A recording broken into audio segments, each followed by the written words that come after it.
gracia, viviendo en su vida, expresando su gracia. Cuando esperabas piedras, pero recibiste amor. Este es uno de los mensajes que Dios ha traído con tanta libertad a mi vida y lo quiere hacer con cada uno de sus hijos, y no solo con sus hijos, sino con todos aquellos que no le conocen y están llenos de culpa y condenación. Y sobre esto es lo que se trata el mensaje de hoy. Les amo muchísimo. Doy gracias a Dios por permitirme estar aquí compartiendo su palabra con cada uno de ustedes. Y yo sé que esta palabra va a ser ríos de agua viva para tu vida. Va a ser gracia fluyendo en tu interior, rompiendo estructuras profundas de culpa y condenación en tu vida. Una de las estrategias o de las armas con más efectividad que ha traído Satanás a la vida del ser humano es la culpa y la condenación inyectada con mentiras. Yo en algunos momentos les he contado, hace algunos años, creo que 4 o 5 años, estaba orando a 1 de la mañana y de repente empiezo a un quebranto muy profundo y mi esposa Sarita se levanta y me dice: mi amor, ¿qué te pasa? Y yo le digo: me acabo de dar cuenta que toda mi vida me quise autodestruir. Y se había instalado una mentira en mi mente y en mi corazón de que yo no valía. Y solo fue hasta que el Señor me reveló que yo era profundamente amado por Él. Así como dice aquí, fuimos creados para ser profundamente amados por Papá. Y esa mentira se ha instalado en cada ser humano. Entonces, no solamente está instalada esa mentira, sino que también hay estructuras de mentira respecto a culpa y condenación, lo que hace que nosotros no podamos experimentar el amor y la gracia en plenitud del Señor. Y de eso vamos a estar hablando. Pero ¿sabes qué me di cuenta a través de estos años en Cristo? Que la culpa y la condenación me hacían estar pecando constantemente. Yo le clamaba al Señor. Él sabía que yo ya no quería seguir haciendo esas cosas. Pero el problema ya no eran esas cosas. El problema era la culpa y la condenación que me mantenían en ese hábito oculto, o en esos hábitos ocultos y en un círculo vicioso que solamente fue roto cuando el Señor me permite conocer su gracia, su amor.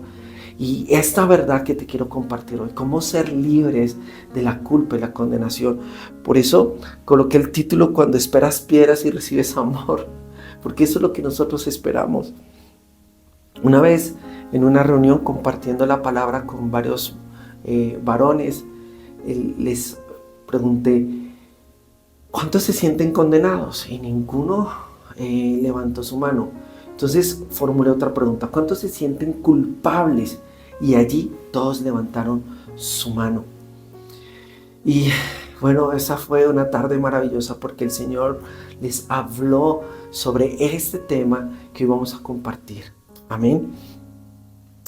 Entonces quiero iniciar hablando entre la diferencia entre la culpa y la condenación. La culpa es interna, la condenación es externa. La culpa, lo que yo siento por lo que hice. La condenación, la sentencia que se supone que debo pagar. La culpa dice: fallé, me equivoqué. La condenación dice: merezco ser castigado. Hoy vamos a hablar sobre la mujer que fue encontrada en adulterio. Y esta mujer tenía culpa por dentro, pero a su alrededor había condenación. Segundo, la culpa habla al corazón. La condenación habla como un juez. La culpa te acusa a ti mismo. La condenación exige que alguien te castigue. Por eso la culpa se siente como un peso, vergüenza, suciedad interna. Y la condenación se siente como miedo o juicio y expectativa de castigo. Tercero, la culpa señala el error. La condenación sentencia a la persona. La culpa, lo que hice estuvo mal. La condenación, yo estoy mal. No merezco vivir. No merezco amor. La culpa es sobre acciones. La condenación es sobre nuestra identidad. Es un ataque directo a nuestra identidad en Cristo. Cuarto, la culpa te entristece. La condenación te paraliza. La culpa te dice, fallaste. La condenación te dice, no hay salida. Y esto es muy importante que nosotros lo podamos diferenciar. Y te quiero invitar a que después tú puedas poder escudriñar más este mensaje. No solamente recibirlo como hoy lo estás recibiendo, sino volverlo a escuchar y pedirle al Espíritu Santo que te haga identificar estas mentiras, estos argumentos, estas fortalezas. Mira, hace poco estaba hablando con mi mamá por teléfono y me comentó algo de mi hermana. Y recordé que mi hermana tenía un novio, porque en la llamada hablamos también del novio de mi hermana. Y hace, no sé, como 2020, 2021, él había estado en Coveñas con nosotros. Y en ese momento yo no le prediqué de Jesús. Entonces, después de que colgué la llamada con mi mamá, me vino un pensamiento. Y ese pensamiento fue, no le predicaste a ese muchacho, al novio de tu hermana. Y sabes, ahora que el Señor ha traído tanta lucidez a mi mente, a todo mi ser, rápido, por el Espíritu del Señor pude identificar culpa. No acepté ese pensamiento. No lo acepté. Antes lo hubiera aceptado. Antes hubiera dicho, sí, no le prediqué, qué malo soy. Y no nos damos cuenta. Por eso el apóstol Pablo en 2 Corintios capítulo 10, verso 5, dice, llevando todo. ¿Cuánto pensamiento? Todo pensamiento cautivo a la obediencia a Cristo. Y es hermoso cuando tenemos esa luz de parte del Señor, esa madurez para poder discernir aquellos pensamientos que traen culpa. Estábamos en la clase del martes y les decía a los hermanos que estaban conectados que es tan fácil provocar culpa en las demás personas. Por ejemplo, cuando uno le dice a una persona, pero deja ese hábito, pero deja de pecar, pero comprométete, pero esfuérzate, sí, disponte. Lo que estoy haciendo es provocar culpa en la persona, condenación en la persona. Cuando una persona está viviendo situaciones complejas en su área emocional, en su área matrimonial, y uno le dice, pero ya deja a esa persona, no sigas más con esa persona, lo que hago es provocar culpa. Y lo mismo pasa con hábitos. Cuando le digo, deja de tomar, deja de mentir, deja de drogarte, deja de ver pornografía, lo que hago es provocar culpa y condenación, porque si la persona pudiera, pues ya lo hubiera hecho. Y por eso necesitamos un encuentro profundo con la gracia de Jesús, porque solo la gracia de Jesús nos puede llevar a que conozcamos cuán libres ya somos en Cristo. Él no nos quiere hacer libres, Él ya nos hizo libres, esa es la gran diferencia. La religión dice, Jesús te quiere hacer libre. El Evangelio de la Gracia te dice, ya eres libre en Cristo Jesús. Solo que estamos conociendo cuán libres somos en Él. Amén. Entonces, ¿cómo se siente una persona culpable hacia sí misma? se siente indigna. La culpa destruye la identidad. La culpa es la condenación. La persona piensa, no valgo, no merezco amor, soy un fracaso. La culpa no distingue entre lo que se hizo y quién soy. Te convence de que eres un error. Segundo, la persona se siente sucia, como si algo estuviera permanente mal dentro de ella. No es solo haber fallado, es sentir que la falla ahora la define. Qué tremendo esto. Por eso la mujer que estaba con la cabeza abajo, la mujer que fue encontrada en adulterio, estaba allí. ¿Cuántas personas caminan así? Y otros caminan así por orgullo. La culpa aplasta. Tercero, se siente atrapada. La culpa encierra en un túnel sin salida, donde la persona piensa, nunca podré cambiar. Esto siempre será así, es como una sentencia final. La culpa hace creer que tu pasado determina tu futuro y eso es una mentira. Cuarto, la persona se siente sola. La culpa te aísla, te convence de que si otros supieran quién eres realmente, sí, porque ahí hay una trampa, ¿no? Porque hay tanto engaño allí que el enemigo ha hecho que la persona ni sepa quién es realmente en Cristo. Entonces, la persona cree que lo que está haciendo es ella y no es verdad. Lo que yo hago no determina quién soy. Yo ya soy todo lo que Jesús dice que soy. Y el apóstol Juan en 1 Juan 4:17 dice, así como en Jesús, así soy yo. En Jesús no hay culpa, en Jesús no hay condenación, en mí tampoco. Esto es tremendo, hermanos. Y hacia esto es lo que nosotros debemos apuntar y afirmar y crecer en esta verdad de lo que nosotros ya somos en Él. Amén. Entonces, la persona dice, bajo el mismo engaño, si la gente supiera lo que yo hago, se alejarían de mí. ¿Sabes? Hay alguien que no se aleja nunca de ti y está dentro de ti y es Jesús. Y sabes, habemos muchos hijos de gracia alrededor de las naciones que estamos experimentando ese amor tan profundo del Señor, que cuando vemos a alguien que está en esta situación, nosotros tampoco nos alejamos de él o de ella. La mujer fue puesta en medio de la multitud, pero por dentro estaba totalmente sola. Quinto, la persona se siente avergonzada. La culpa hiere. La vergüenza es sentir que hay algo vergonzoso oculto en mí, que si sale a la luz arruina todo.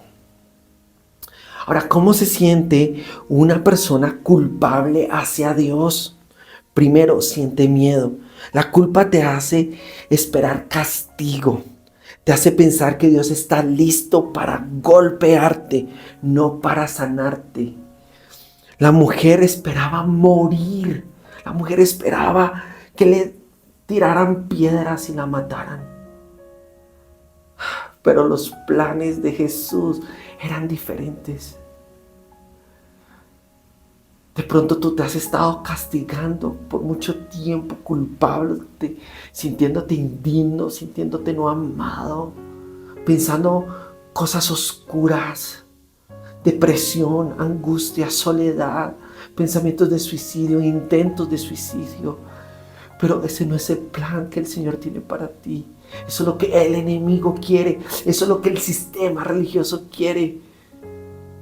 Pero Jesús quiere encontrarse contigo. Y hay un salmo que me encanta. Dice, el salmista dice, y salió a mi encuentro. Por allá hay un profeta que dice, y pasó sobre mí y me encontró en mis suciedad, en mi derrota, en mi momento más oscuro. Y el Señor me levantó. Y el Señor te va a levantar. Así como esa mujer estaba postrada, tirada allí, acosada por voces y por dedos.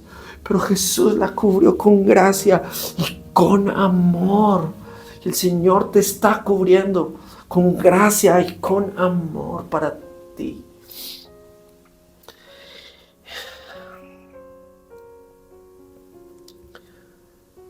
Entonces la culpa te hace esperar castigo, te hace pensar que Dios está listo para golpearte, no para sanarte. La mujer esperaba morir. Ese era su concepto que ella tenía a través de la ley. Segundo, siente distancia. La culpa siempre te hace retroceder de Dios, como Adán y Eva escondiéndose detrás de los árboles. La persona piensa, Dios no me puede aceptar. Dios ya no quiere nada conmigo. Tercero, siente que perdió el derecho de orar. La culpa hace que la persona diga, ¿cómo voy a hablar con papá Dios después de lo que hice?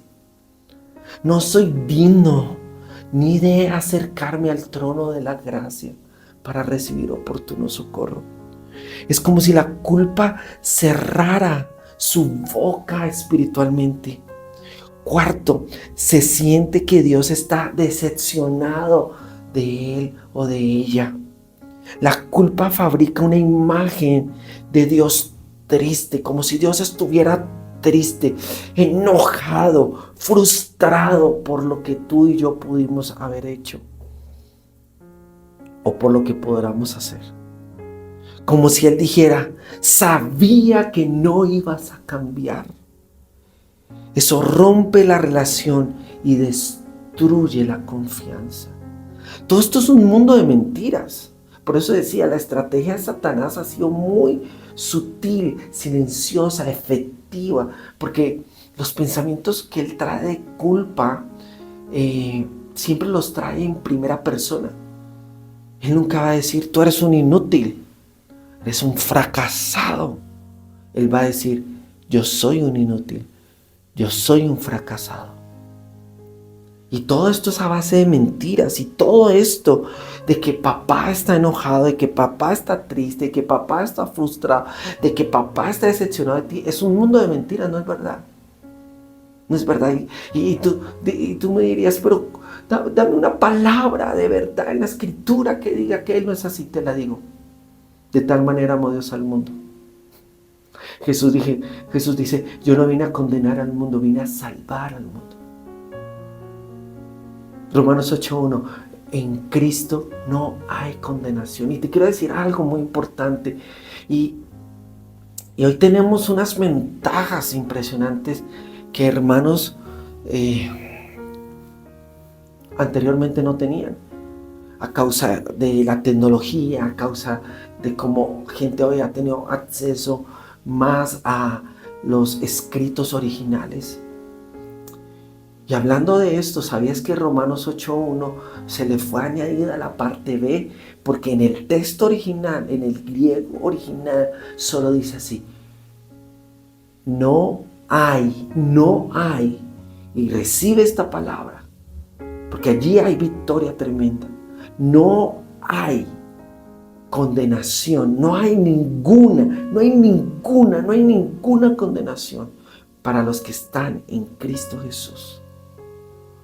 Pero cuando el traductor, el que tradujo el texto original a otro idioma, ya sea al inglés, al alemán, al español, y estoy hablando de Caso de Oro de Reina y Cipriano de Valera, cuando trajeron a Reina Valera 1960, ellos al verse, bueno, digo yo, no sé, lo que puedo decir es lo que tradujeron mal, pero puedo suponer, y déjeme entre comillas abrir acá un paréntesis, puedo suponer que cuando vieron ese texto tan libertador, no hay ninguna condenación para los que están en Cristo Jesús. Dijeron, no.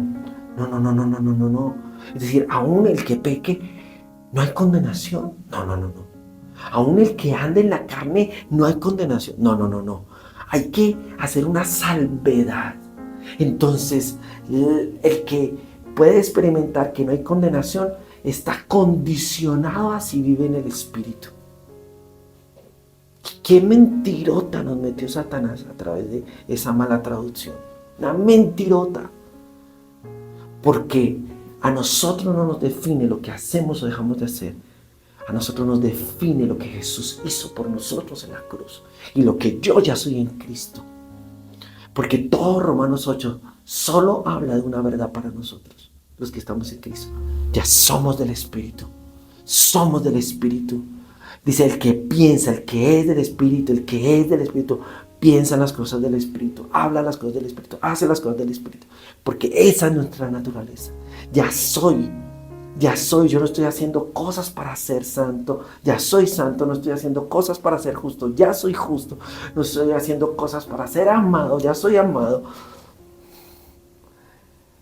El proceso de madurez no se trata en el ser, el proceso de madurez se trata en la renovación del entendimiento, de que viene esa luz y me muestra lo que yo ya soy y me despoja de lo que he creído por tanto tiempo que soy basado en una mentira.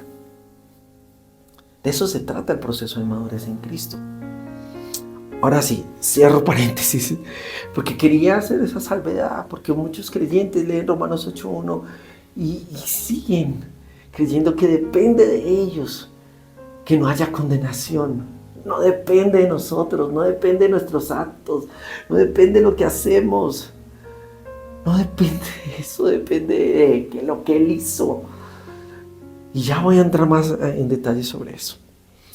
Quinto, se siente que debe pagar. La persona quiere castigarse a sí misma, sufrir, llorar, aislarse, hacer obras, cumplir reglas, como si el dolor personal pudiera limpiar algo. Vuelvo a repetir esto porque a mí muchas veces me pasó esto. La persona quiere castigarse a sí misma, sufrir, llorar, aislarse, hacer obras, cumplir reglas, como si el dolor personal pudiera limpiar algo. Qué palabra tan poderosa el Señor nos está compartiendo en este día. Aleluya, Señor, gracias. Gracias porque tú sabes cuántos hijos e hijas tuyas hemos pasado por tantos años de culpa y condenación. Gracias por tu amor, por tu gracia. Gracias por lo que hiciste en la cruz. Gracias por tu sangre derramada. Gracias, Señor. Aleluya. Ok, quiero que vayamos a Juan capítulo 8. Juan capítulo 8, verso 1 al 11.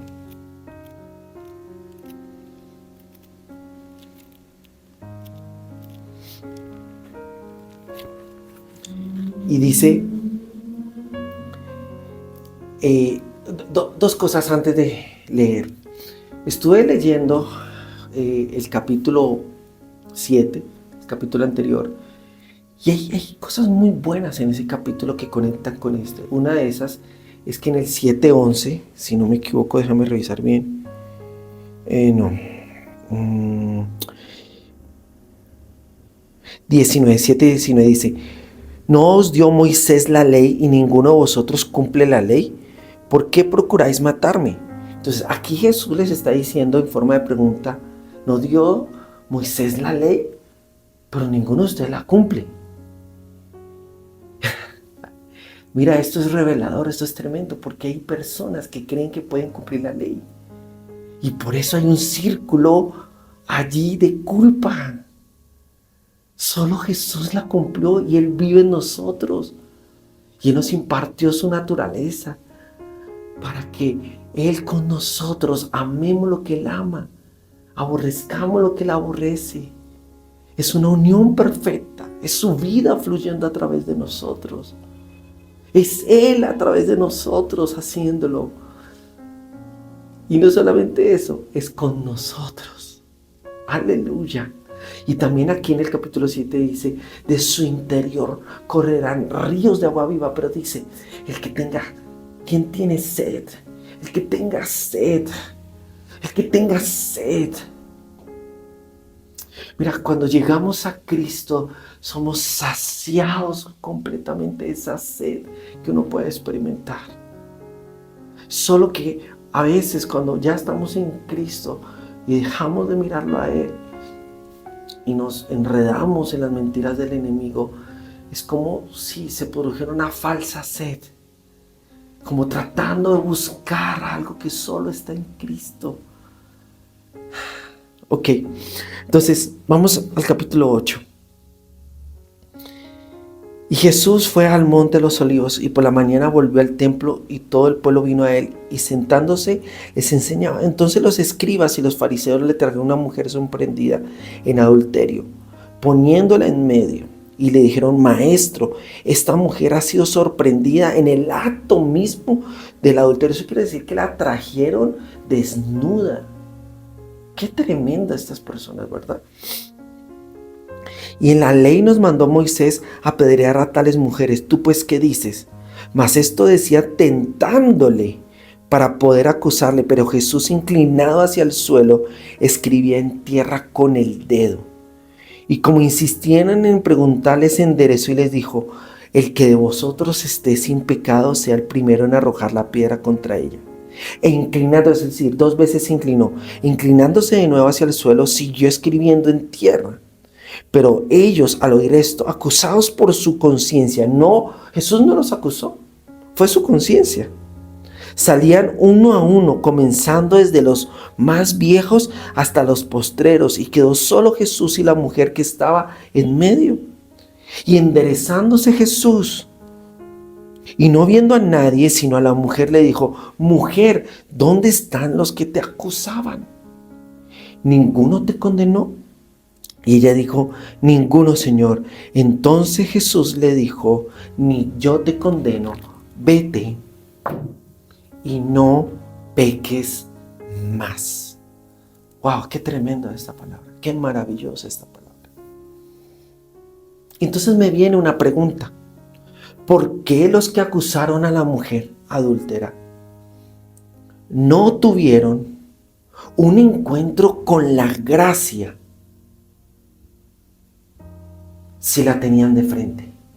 La mujer tuvo un encuentro con Jesús, un encuentro profundo, cambió su vida, un antes y un después. ¿Por qué ellos no tuvieron ese encuentro? Los acusadores, vamos a ver varias razones. Los acusadores tenían a Jesús enfrente, pero no lo veían como gracia, sino como amenaza a su sistema religioso. Esto es tremendo. Amaban más su justicia propia que la misericordia. Estaban gobernados por la ley, y la ley solo puede acusar, no tiene poder para abrazar, sanar, liberar, amar. Su corazón estaba endurecido y el orgullo cierra la puerta para la gracia. Eso lo dice el apóstol Santiago, que Dios al orgullo solo mira de lejos, al altivo lo mira de lejos, mas al humilde le extiende gracia. Primero, la gracia solo la experimenta quien reconoce su necesidad. Jesús estaba allí para salvar, no para condenar, también para salvarlos a ellos, pero ellos no quisieron. Pero ellos no veían su necesidad de Jesús. No se veían quebrados, no habían llegado al final de sí mismos, se creían buenos, porque la persona que se cree buena condena y juzga a los demás. Pero quiero decirte algo, que la persona que condena y juzga, y lo digo con autoridad, y lo digo con mucha experiencia, porque yo me creía muy bueno, y yo condenaba y juzgaba a los demás, y era implacable, era duro, pero conmigo era requete durísimo. Pasé muchos años en soledad, en depresión, castigándome a través de adicciones, a través de hábitos. Porque el que juzga y condena, por dentro se siente. ¡Wow! Y esta palabra también es para ti. Porque el Señor también te quiere dar libertad a ti, como un día lo hizo conmigo. Él ya no quiere que te condenes, que te culpes más, ni que condenes, ni que juzgues más a otros. Él quiere que te veas a través de sus ojos de amor y de gracia. Él quiere que veas a Jesús como Jesús recibió todo tu pecado, toda tu maldad, para que hoy tú fueras la justicia de Dios en Cristo Jesús. Para que tú te veas justo, inocente, sin mancha, sin pecado, sin récord de pecado. Porque de esa es la forma. Nosotros tratamos a las demás personas como nosotros nos vemos o como el Padre nos ve. Siempre lo he dicho. Mira que Satanás ha sido tan padre. Ha traído tanta destrucción y ha traído tanto engaño a los hijos de Dios. Sabes que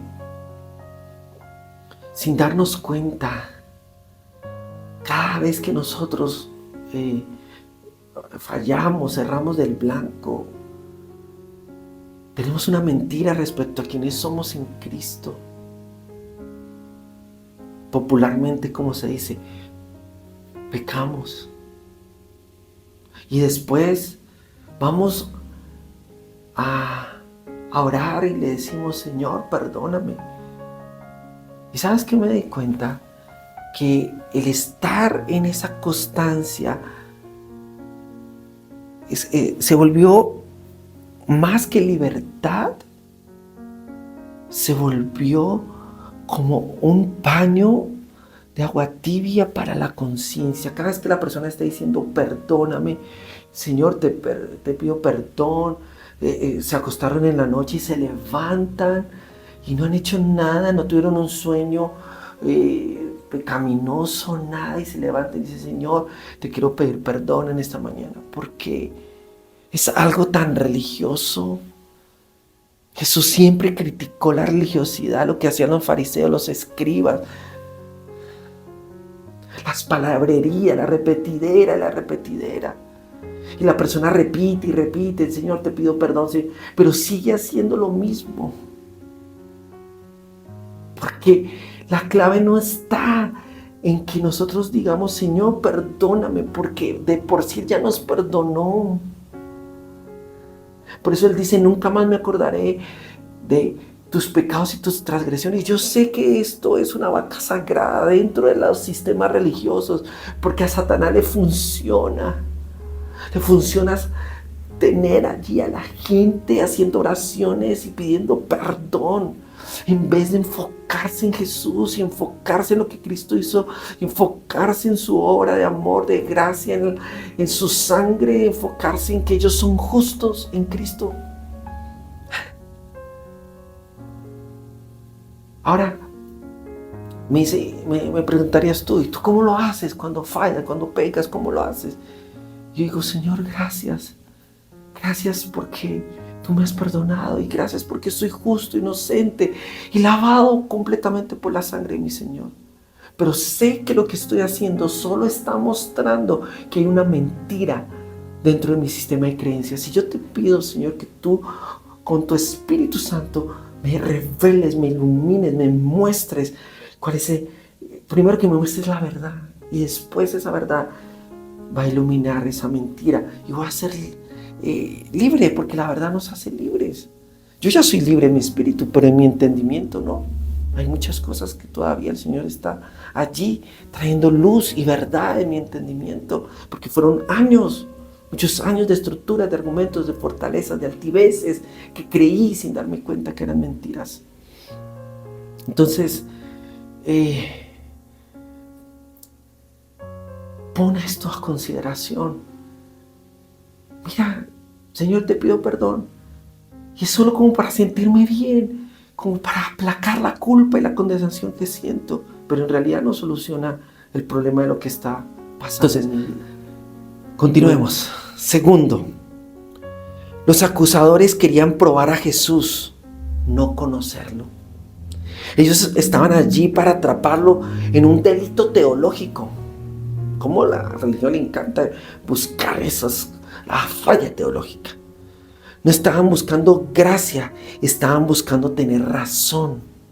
La gracia no se manifiesta a quienes quieren ganar, sino a quienes se rinden por completo. Tercero, el sistema religioso ciega. Jesús es la luz del mundo, pero ellos estaban tan dentro de su oscuridad religiosa que la luz les molestaba. ¡Oh! Aléjate de aquí. El que vive de la ley necesita acusar, necesita señalar, necesita sentirse mejor que otros, necesita defender su verdad. Y la gracia es una amenaza para este mundo religioso. Por eso, aunque Jesús estaba frente a ellos, no la reconocieron. Cuarto, los acusadores se fueron porque la gracia los expuso. Entonces, ¿qué escribió Jesús?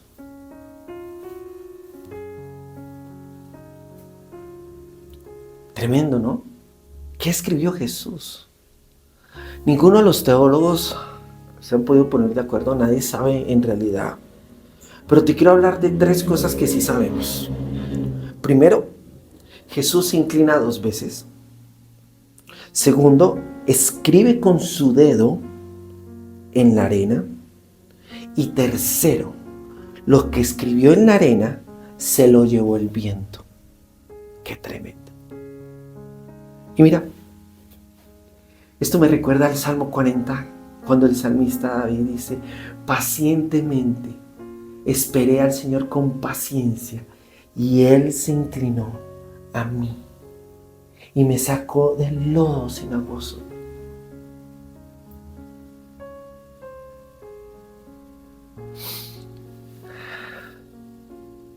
Solo es hacer esto. Acá estoy, Señor. Es levantar la manito. Acá estoy, Señor. Ya lo intenté todo. Ya intenté dejar de pecar. Ya intenté dejar que ese hábito se fuera de mí. Tú sabes que no quiero seguir viviendo así. ¿Qué no he hecho, Señor? Y cuando llegas a ese punto, al final de tú mismo, al final de tus estrategias, entonces levantas tu manito. Y el Señor se inclina, como lo hizo ese día, cuando la mujer estaba ya siendo acosada. Hay varias veces en la Escritura, 2 veces, que Dios escribe con su dedo. Una en el monte, estando allí con Moisés, y otra en la época del profeta Daniel. Y esta la tercera. Qué interesante. Qué interesante, ¿verdad? Pero más allá, que no sabemos qué fue lo que Jesús escribió en la tierra, lo que captó mi mente y mi corazón fue que lo que Él escribió, el viento se lo llevó. Y eso es lo que hace la gracia.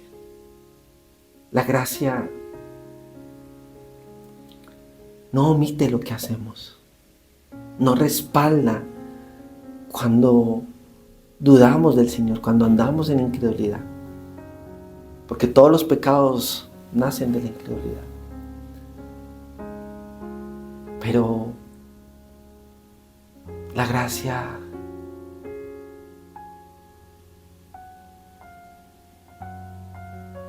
lo que hace es sentarte a la mesa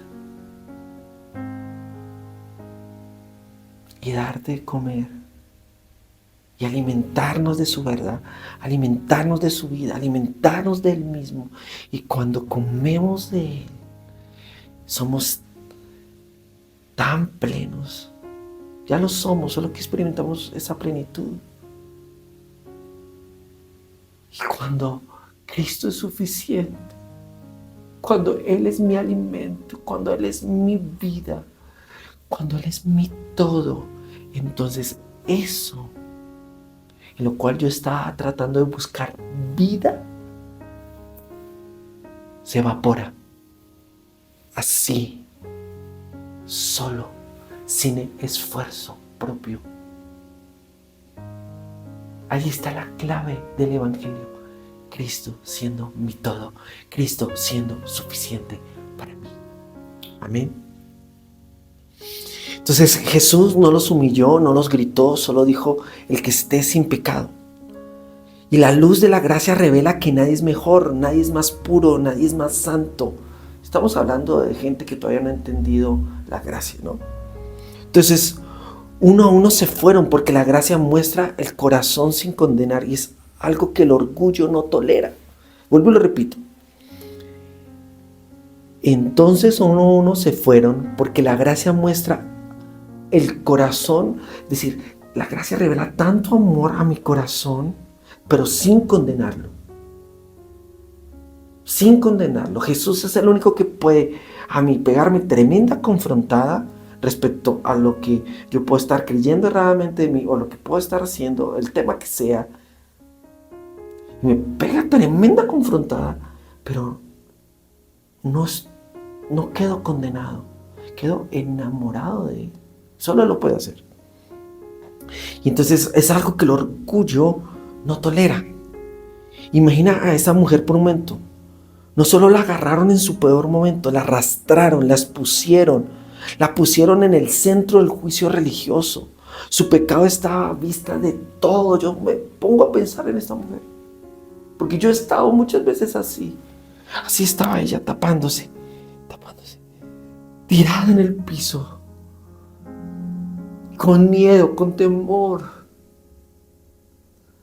Ella solo esperaba que la apedrearan, porque ella sabía que la ley decía que el que adulteraba tenía que morir.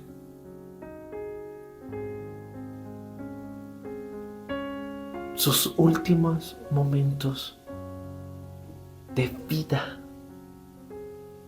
en condenación y en culpa. Quiero soltar una palabra para alguien en este día.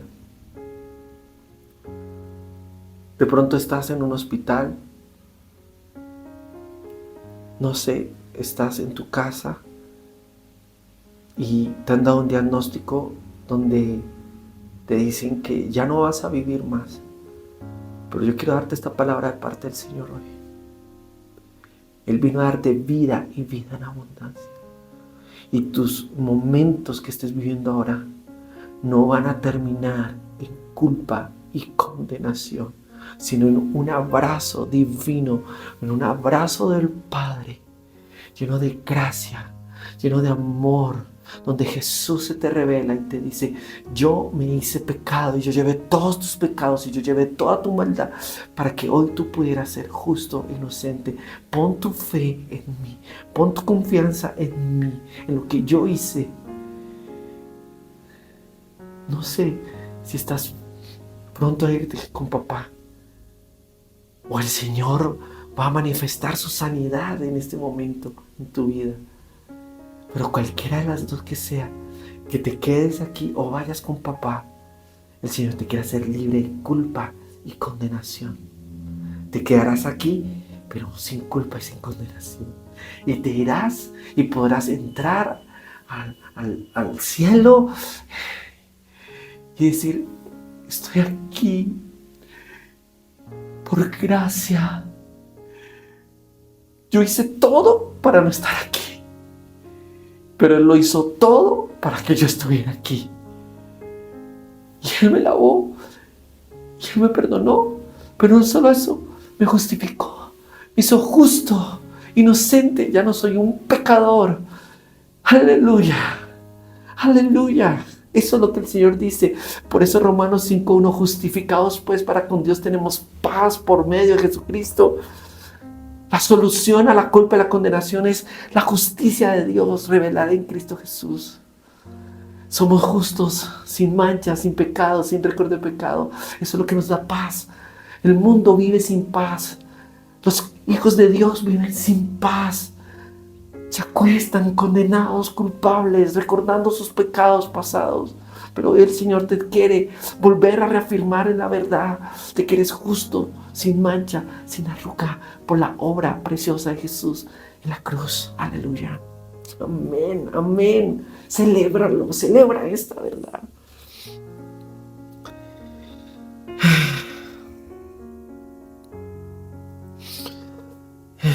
Aleluya.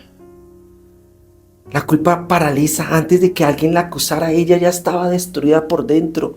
Sabía lo que había hecho, sabía que había fallado, sabía que merecía el castigo según la ley. La culpa la dejaba sin palabras. La culpa hace sentir a la persona indigna, sucio, no merecedor. Ella llegó derrotada ante este juicio humano. La condenación deshumaniza. No la veían como persona, la veían como un caso, como un pecado vivo. Nadie preguntó su historia, nadie preguntó su dolor, nadie preguntó por qué llegó allí a esa condición, a hacer eso. Nadie vio su valor, solo vieron su falla. La condenación siempre hace eso, convierte a personas en errores. Tercero, ella esperaba muerte, piedras, no amor, no misericordia. La ley decía que debía morir. Ella lo sabía, estaba parada frente a un semicírculo de piedras listas para acabar con su vida. Pero la culpa susurra, lo mereces. Te lo tiraste todo. Este es tu final. Y ella estaba lista para este final. Pero ese no era su final. Cuarto, Jesús se pone entre ella y la condenación. Antes de hablarle a ella, Jesús se ocupa de quienes la quieren matar. No la deja sola frente a la condenación, no la deja cargar la culpa sola. Jesús se planta en medio como diciendo, si alguien quiere condenarla, primero pase por encima mío. La mujer no lo sabía, pero la gracia estaba ya peleando por ella. Aleluya, la gracia está peleando por ti. Quinto, Jesús no la humilla, la dignifica. Ella estaba esperando la sentencia, pero Jesús hace lo inesperado. Oh, tremendo. Primero calla a los acusadores. Luego levanta la cabeza y entonces la mira y le dice, mujer, ¿dónde están los que te condenaban? Jesús no le dice adúltera, no le dice impura, no le dice pecadora, le dice mujer. Título de dignidad, título de valor. La nombra. Aleluya. La gracia no llama a las personas por sus errores, las llama por su identidad. Sexto, la culpa desaparece cuando la voz de Jesús habla. Eso es lo que el Señor está haciendo en este momento a través de esta palabra, callando todas esas voces acusadoras y de condenación, para que escuches solo su voz. Cuando Él dice, ni yo te condeno, esas no son palabras, esas son palabras. Cuando Él dice, ni yo te condeno, esas son palabras de verdad, palabras de autoridad, palabras de vida, palabras que rompen cadenas, palabras que limpian la culpa, que arrancan la vergüenza, que sanan su identidad. La gracia no niega el pecado, pero niega que el pecado tenga la última palabra. Aleluya. Vuelvo y repito esta verdad.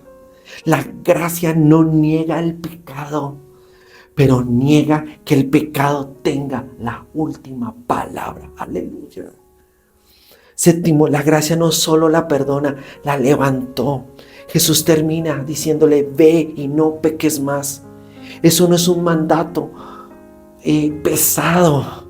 Es una declaración de libertad. Siempre hemos interpretado a veces ese texto, ve y no peques más. No. Era que ya era justa, libre de condenación. Y como ya no había culpa y condenación, ya no iba a pecar más. Fue libre. Ahora que no estás condenada, ahora que eres vista, amada, restaurada, puedes caminar en una nueva vida. La culpa la arrastró al suelo, la gracia la levantó para que camine en el propósito de Dios. Amén. Esa palabra es para ti. Aleluya. La mujer llegó llena de culpa, rodeada de condenación, pero frente a Jesús descubrió algo que nunca había conocido: un amor que no niega la verdad, pero tampoco la condena. Un amor que ve el pecado, pero ve más a la persona. Un amor que no tira piedras, sino que restaura el corazón. Ella llegó culpable y se fue libre. Y mira este punto, tan importante, tan clave esto. ¿Cómo se sintió ella cuando Jesús no la condenó, sino que la justificó? Primero, sintió que su corazón respiró por primera vez. Toda su vida había respirado culpa, vergüenza, miedo, pero cuando oyó la voz del Creador, Jesús, Dios, el Creador, el que todo es en Él, por medio de Él y para Él todas las cosas, todos subsiste por Él, para Él, el que es el primero y el último, el alfa y el omega, el que dio su vida por nosotros. Le dice: ni yo te condeno. Y lo que el Señor te está diciendo a ti y a mí en esta hora: ni yo te condeno. Fue como si su corazón escuchara: estás a salvo. La culpa la asfixiaba, la gracia le devolvió el aire, volvió a la vida, volvió a respirar. Segundo, sintió dignidad donde antes había vergüenza. Ella esperaba que Jesús la llamara por su peor error: adúltera. Pero Él la llamó mujer, la dignificó, le dio identidad, la volvió a mostrar en su diseño original, porque esa es la obra de Jesús, esa es la obra de gracia, eso es lo que Él logró en la cruz. No solamente fue perdonar pecados, porque antes de la cruz Él ya perdonaba pecados. La obra de la cruz fue regresarnos a lo que somos, a nuestra verdadera identidad, a nuestro verdadero diseño, a nuestro origen. Un título de honra, mujer, de identidad, de valor. Por primera vez en mucho tiempo se sintió persona, se sintió vista, no rechazada, se sintió valorada.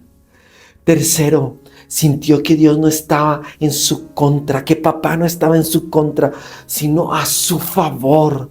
Toda su vida religiosa le enseñó: Dios castiga gente como tú. Pero Jesús, el reflejo de un Padre bueno y amoroso, le mostró: papá salva a gente como tú. Por eso yo vine a descender a esta tierra, por gente como tú y como Andresito. Amén. Y como tú también. Sintió que Dios no la estaba esperando con piedras, sino con brazos abiertos de amor. Eso rompe cualquier proceso de culpa, cualquier círculo de culpa. Cuarto, sintió que su pasado dejó de tener poder de gobernarla. Ella llegó al lugar más oscuro de su vida y allí encontró la voz más hermosa de todas. Esa voz como luz: vete. Es decir, tu pasado no te detiene. Aleluya. Tu historia no quedó congelada aquí. Amén. Puedes seguir ahora conmigo en mi propósito. La culpa la mantenía atrapada, encadenada. La gracia la soltó, rompió todas sus cadenas. Quinto, sintió que no tenía un futuro nuevo. Cuando Jesús dijo: y no peques más, no fue una carga, fue una transformación para su vida. Vuelvo y lo repito, no fue una carga, no fue un comentario como que ella tenía que hacer algo para que no pecara más. No es así, así lo enseña la religión, pero no es así. Fue una voz de verdad, fue la verdad adentro de ella, entretejiéndose por todo su interior. Y esta verdad la transformó. Y ella entró en luz y en plenitud.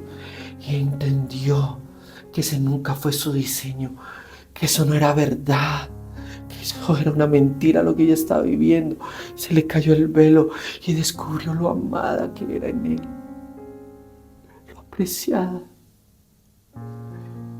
Cuando tú sabes esto, tú dices, no vale más la pena vivir en ese mundo de pecado, de oscuridad, de cochinada, no vale. Así de amado soy. Sí, así eres de amado, hijo, hija. ¿Eso es lo que valgo? Sí, eso es lo que vales.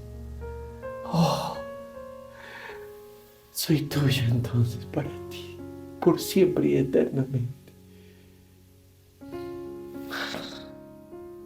Aleluya. Fue como si Jesús le dijera, ahora que estás perdonada y justificada, ahora eres libre para caminar una nueva vida que antes no podías caminar. La culpa la había clavado en el piso, la gracia la levantó para caminar en el propósito y en todo lo que papá había diseñado antes de la fundación del mundo para ella, para ti y para mí. Aleluya. Sexto, sintió una limpieza interna imposible de explicar. Oh, esto es precioso. La piedra no cayó sobre ella.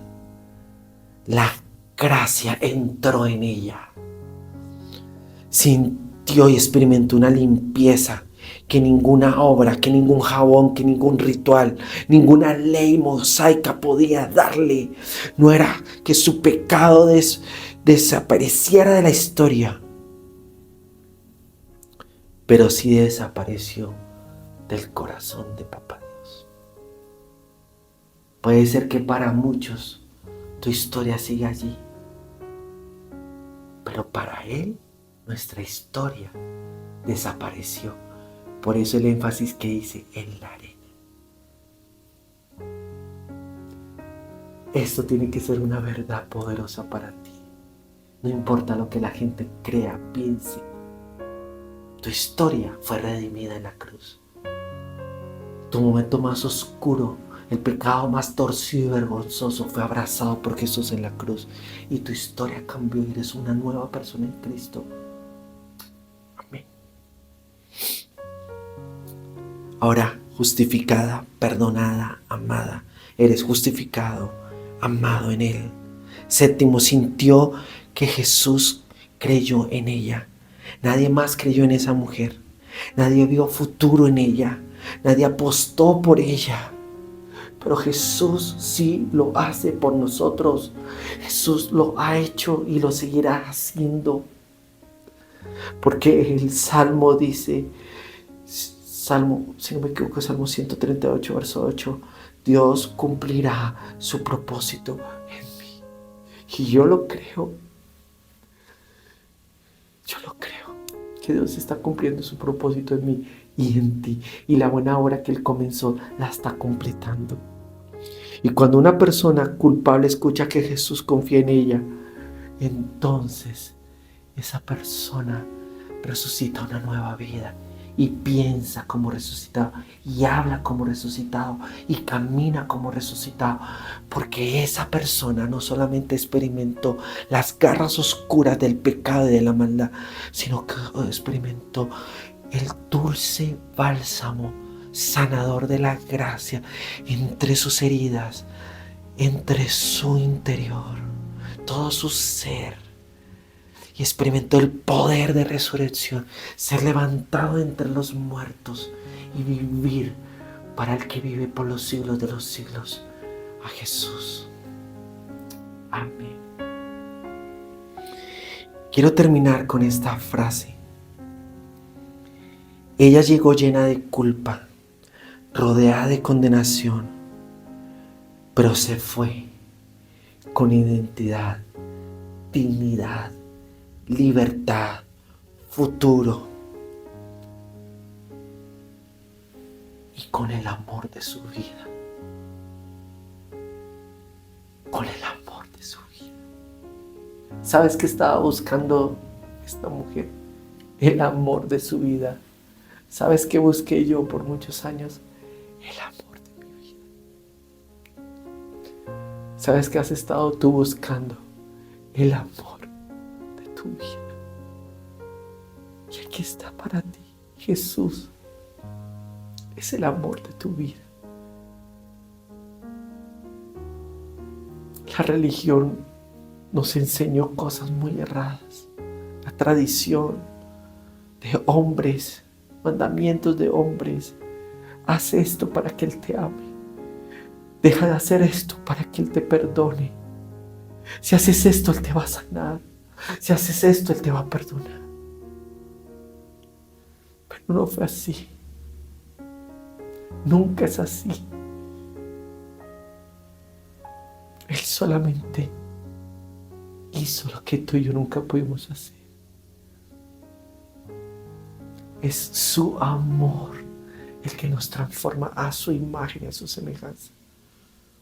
Y es su amor el que rompe cualquier culpa, cualquier condenación, cualquier hábito, cualquier adicción de años. Es su amor y Él te está hoy a través de esta palabra diciendo: te he amado con amor eterno. Siempre te he amado. Y tú le has preguntado al Señor: ¿tú me amas, Señor, a pesar de todo esto que he hecho? Y el Señor dice: sí, te amo. Y te levanto y abro tus ojos y abro tus oídos y abro tu boca y saltarás con tus pies de alegría. Y todo lo que yo me propuse lo voy a manifestar a través de ti. Ya no te verás más como el mundo te ha hecho creer, como el diablo te ha acusado. Empieza una nueva vida para ti, una nueva temporada. El invierno se fue.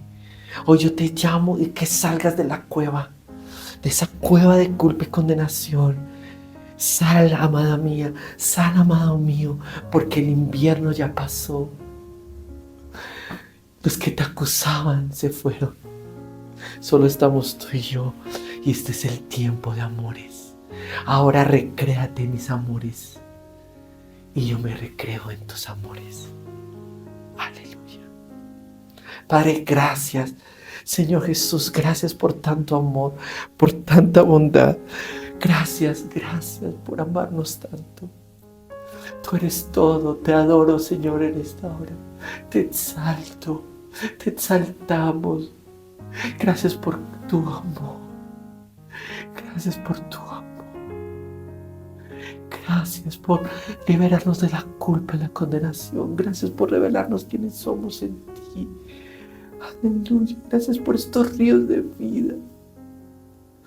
Gracias, Señor, porque tú has llegado siempre.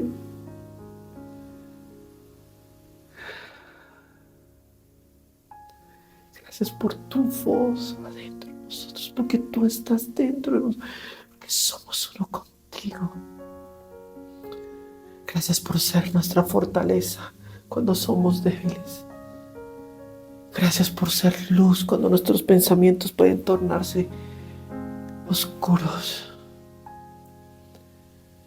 Gracias por ser nuestra vida cuando hemos buscado vida en otras cosas. Gracias por amarnos. Gracias por no reprocharnos. Estos días alguien me preguntaba qué es lo que más te impacta de la historia del hijo pródigo. La vestidura, los zapatos, el anillo. Y tú sabes lo que respondí, Señor. El beso. El beso del padre al hijo. Como el padre salió a buscar al hijo y lo besó, lo amó, lo reafirmó en hijo amado. Y después el cordero que representa tu obra. Gracias. Aleluya. Gracias, Señor. Gracias por este amor que hoy podemos experimentar para ti. Eres nuestro amor, nuestro único y gran amor eres tú. Papá Jesús, Espíritu de Dios. Amén. Amén. Bueno, amados, qué tiempo tan hermoso. Les amo enormemente en Cristo Jesús. Quiero invitarles a que puedan compartir esta palabra con muchas personas. Amén. Les amo en Cristo Jesús. Bendiciones. Nos vemos muy pronto. Chao, chao.